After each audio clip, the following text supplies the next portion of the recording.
شب و روز کی محنت شاقہ محمد عربی صلی اللہ علیہ وسلم کی اور 10 برس کی، اور اس کا نتیجہ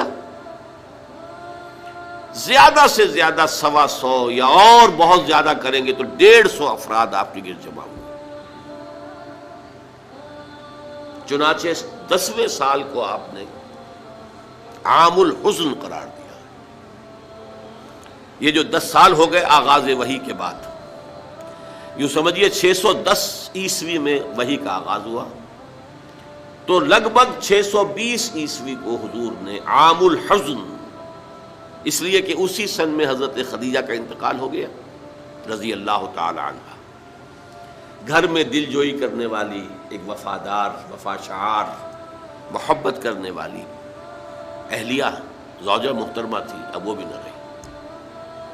ظاہر ہے کہ باہر سے آدمی تقدر لے کر آتا ہے، کسی نے پاگل کہہ دیا ہے، کسی نے مجنون کہہ دیا ہے، کسی نے شاعر کہہ دیا ہے، کسی نے کہہ دیا ہے یہ ہم پر دھونس جماتے ہیں، انہوں نے ایک عجمی غلام کو اپنے گھر کے اندر بند کر رکھا ہے، وہ بڑا عالم و فاضل ہے، تورات اور انجیل کا جاننے والا، اور وہ اس سے ڈکٹیشن لیتے ہیں، یاد کر کے پھر ہم پر آ کر دھونس جماتے ہیں کہ یہ میرے پر وحی آئی۔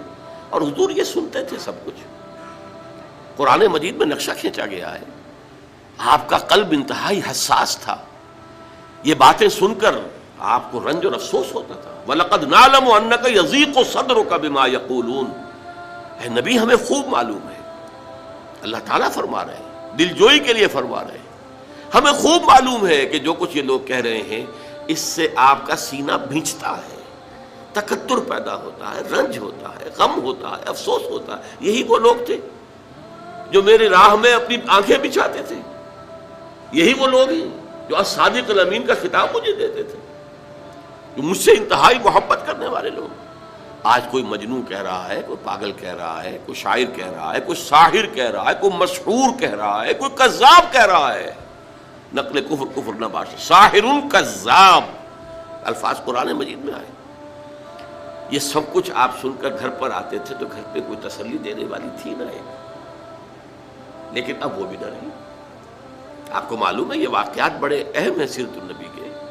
جب پہلی وحی آئی ہے اور حضور کے اوپر ایک دہشت کی کیفیت طاری تھی، عالم بشریت کا پہلا ہوا تھا معاملہ عالم ملکیت کے ساتھ، جبرائیل سے پہلی ملاقات غار حرا میں، اس کی طبیعت کے اوپر طبعاً جو ہے ایک دہشت تھی، آئے ہیں تو کانپ رہے تھے، پھر بخار چڑھ گیا ہے، اس میں کہا ہے آپ نے خشیت علی نفسی، خشیت علی نفسی، خشیت علی نفسی، مجھے اپنی جان کا اندیشہ ہے۔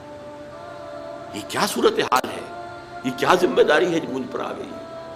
تو وہی تھی، وہی غمخوار بھی تھی، وہی ہمت بندھانے والی بھی تھی، وہی ہے جس نے پہلے تو یہ کہا اللہ آپ کو ضائع نہیں کرے گا، آپ فکر نہ کریں، آپ تو یتیموں کی سرپرستی کرتے ہیں، بیواؤں کی خبرگیری کرتے ہیں، آپ بھوکوں کو کھانا کھلاتے ہیں، غریبوں کی جو ہے خدمت کرتے ہیں، اللہ آپ کو ضائع نہیں کرے گا۔ اور اس ضمن میں مجھے ایک واقعہ یاد آ رہا ہے، یہ واقعہ امام راضی نے نقل کیا اپنی تفسیر کبیر میں، اور یہ ہے آغاز وحی سے قبل کا واقعہ، کیونکہ حضور کی زندگی میں یہ جو دن آئے تھے 25 برس کی عمر سے لے کے 40 برس کی عمر تک،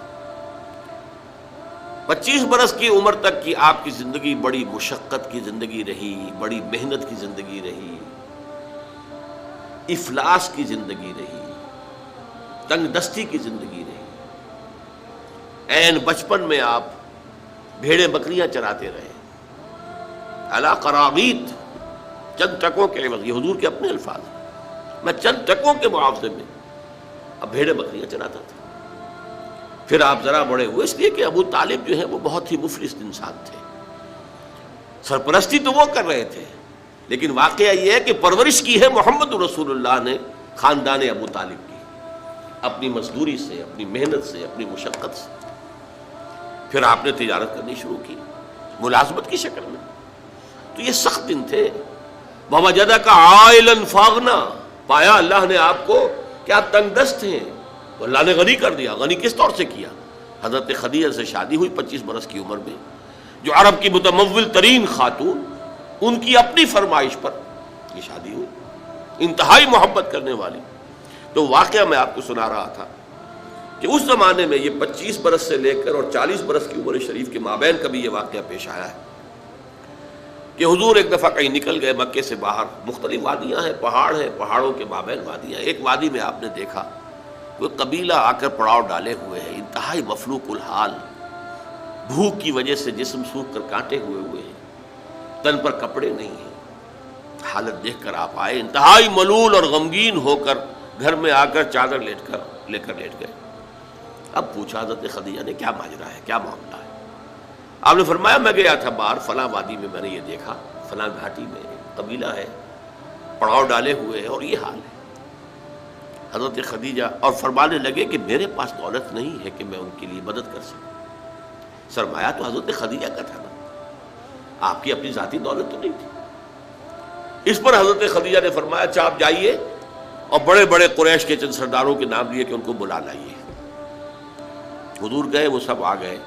اتنی دیر میں اتنا بڑا ڈھیر اشرفیوں کا حضرت خدیجہ نے لگا دیا کہ جب حضور آ کر بیٹھے تو اس کے پیچھے چھپ گئے اور پھر کہا ان سرداران قریش سے مخاطب ہو کر آپ سب لوگ گواہ رہے، میں نے یہ ساری دولت محمد کے حوالے کی صلی اللہ علیہ وسلم، وہ جیسے چاہیں اسے خرچ کریں. تو ایسی بیوی جس نے ساتھ دیا. میں اگر اس موضوع پر چونکہ میرے کچھ خاص احساسات ہیں اس میں وہ بیان کروں گا تو پھر بہت وقت نکل جائے گا کہ حضرت خدیجہ رضی اللہ تعالیٰ عنہ کا کیا مقام تھا جسے ہم میں سے اکثر نہیں جانتے. ہمارے ہاں تو جیسے ہے گرفتار ابو بکر و علی ہوشیار باش، یا ابو بکر کی فضیلت رضی اللہ تعالیٰ عنہ اہل سنت کے نزدیک یا اہل تشیع کے حضرت علی کی فضیلت اسی میں ہے، گرفتار ہے، اسی میں جھگڑا ہے. اسی طرح عائشہ اور فاطمہ کا جھگڑا ہے. ایک گروہ ہے کہ جو حضرت عائشہ رضی اللہ تعالیٰ عنہ کو بہت بلند کرتا ہے، اونچا رکھتا ہے. دوسرا گروہ ہے جو حضرت فاطمہ رضی اللہ تعالیٰ عنہ.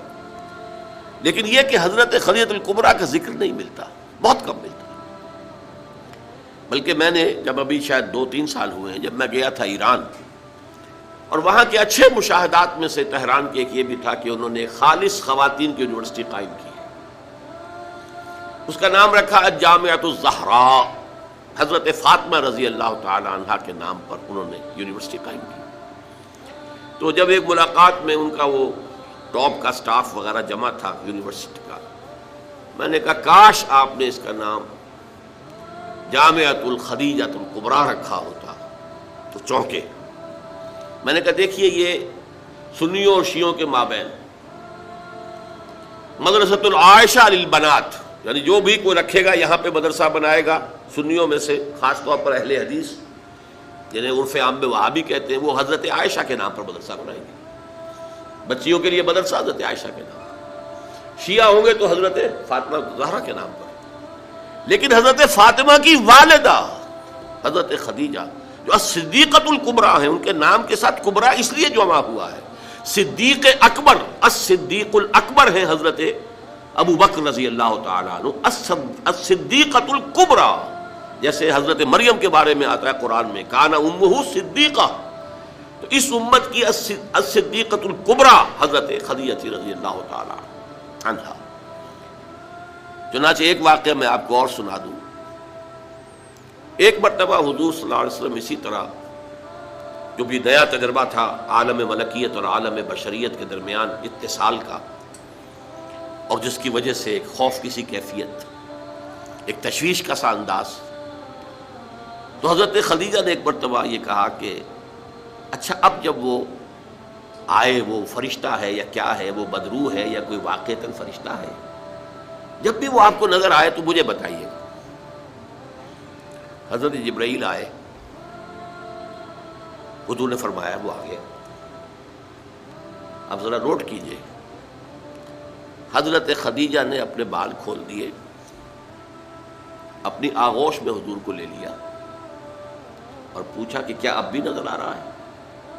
آپ نے فرمایا نہیں. فرمایا یقیناً یہ فرشتہ ہے، یہ کوئی بدروح نہیں ہے، فرشتہ ہے جس نے حیا کی ہے. اگر کوئی بدروح ہوتی تو لذت لیتی، وہ غائب نہ ہوتی. اب آپ اندازہ کیجئے عظمت فکر، سوچ کا، آپ کے فکر کا، شعور کی بلندی کا. بہرحال سن 10 نبوی کا تذکرہ کر رہا تھا، حضرت خدیجہ کا انتقال ہو گیا، ابو طالب کا انتقال ہو گیا، جو ایک پروٹیکشن، ٹرائبل زندگی میں پروٹیکشن، جیسے کہ آج ہی میں پڑھ رہا تھا کہ جو بھی پہلا ایک معاہدہ اوس اور خزرج کے درمیان جو مسلمانان نے یثرب کا اور پھر مہاجرین کو ساتھ شامل کر کے حضور نے کروایا تھا، اس میں یہ شک بھی تھی کہ اگر کوئی ایک مسلمان بھی کسی کو پناہ دے دے گا تو وہ سب کی طرف سے شمار ہوگا۔ یہی معاملہ قبائل میں ہوتا تھا، قبیلے کا ایک فرد اگر کسی کو شخص کو پناہ دے دیتا ہے تو وہ پورے قبیلے کی طرف سے۔ اس حوالے سے خاندان بنو ہاشم کی سرداری تھی ابو طالب کے پاس، اور وہ پروٹیکشن دے رہے تھے محمد عربی صلی اللہ علیہ وسلم، اگرچہ ایمان نہیں لائے لیکن وہ ایک طبی محبت تھی، اور اس طبی محبت کی بنیاد پر انہوں نے خاندان بنو ہاشم کا سایہ کیا ہوا تھا حضور پر صلی اللہ علیہ وسلم۔ اب ظاہر بات ہے کہ اگر بقیہ دوسرے قبیلے جو تھے اس کے سردار وہ اگر کوئی اقدام کرتے حضور کے خلاف تو یہ گویا کہ بنو ہاشم کے خلاف اعلان جنگ ہو جاتا اور ان فائٹنگ شروع ہو جاتی، خانہ جنگی، سول وار مکے میں شروع ہو جاتی۔ یہ وجہ ہے کہ 10 برس تک اس اقدام کی جرت انہیں نہیں ہوئی۔ سفارتیں لاتے رہے، ابو طالب کے پاس سفارتیں آئیں، کبھی لالچ پیش کیا، آپ ان سے کہیے اگر انہیں دولت چاہیے تو سیم و زر کے ہم انبار لگا دیں ان کے قدموں تلے، انہیں کوئی سیادت چاہیے تو ہم انہیں اپنا بادشاہ ماننے کو تیار ہیں، اگرچہ ہمارا کوئی مزاج نہیں ہے کسی بادشاہ کو ماننے کا، ان کو مان لیں گے، اور اگر کہیں شادی کرنا چاہیں تو اشارہ کر دیں، قریش کے جس بڑے سے بڑے گھرانے میں کہیں گے آپ ان کی شادی کر دیں۔ ایک یہ بھی تھی آفر جب حضور نے فرمایا تھا کہ چچا جان چاہے یہ میرے داہنے ہاتھ پر سورج اور بائیں پر چاند رکھ دیں تب بھی میں اپنے اس دعوت سے باز نہیں آ سکتا۔ ان کا مطالبہ یہی تھا کہ یہ دعوت ختم کر دیں، ہمارے معبودوں کو برا نہ کہیں، جس کے ضمن میں پھر آخری جبکہ ابو طالب بستر مرگ پر تھے اس وقت جو آخری سفارت آئی ہے، اور انہوں نے آخری چیلنج کیا کہ ابو طالب اب بھی اگر تم باز نہیں آتے تو پھر ٹھیک ہے، ہمارا الٹیمیٹم ہے، آؤ میدان میں مقابلہ کر لو یا روک لو اپنے بھتیجے کو۔ اس پر جب ابو طالب نے بلایا ہے اور حضور سے کہا ہے کہ بھتیجے مجھ پر اتنا بوجھ نہ ڈالو جو میں برداشت نہ کر سکوں، ظاہر بات ہے اکیلا خاندان بنی ہاشم، پورے قبیلہ قریش کا مقابلہ، پھر خود جو ہے نہایت ضعیف، بوڑھے اور بستر مرگ پر ہیں تقریباً، بھتیجے مجھ پر اتنا بوجھ نہ ڈالو جسے میں برداشت نہ کر سکوں۔